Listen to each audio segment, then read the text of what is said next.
Sabroom চাঁদচাঁদ agriculture office থেকে 30শে June সোমবার সকাল 11 ঘটিকায় দক্ষিণ জেলা পরিষদ ও কৃষি দপ্তরের যৌথ উদ্যোগে জেলার সাতচাঁদ ব্লক, রূপাছড়ি ব্লক ও সাবরুম নগর পঞ্চায়েতের 232 জন কৃষকের মধ্যে পাওয়ার উইডার ও 29টি স্প্রে মেশিন তুলে দেওয়া হয়।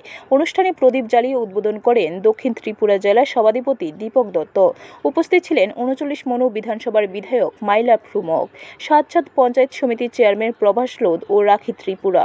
অনুষ্ঠান শেষ সংবাদ মাধ্যমে মুখোমুখি হয়ে দীপক দত্ত বলেন যে সরকার প্রতিনিয়ত কৃষকদের কল্যাণে কাজ করে যাচ্ছে। পক্ষ থেকে এবং রাজ্য সরকারের সহযোগিতায় যেটা কৃষি যন্ত্রপাতি বিতরণ, এটা আমাদের ভারতবর্ষের মাননীয় প্রধানমন্ত্রী আপনারা শুনেছেন, যেমনি বলেছেন যে আমাদের ভারতবর্ষকে উন্নত করতে গেলে আমাদের ভারতবর্ষে যারা কৃষক রয়েছে তাদের আয়কে দ্বিগুণ করতে হবে।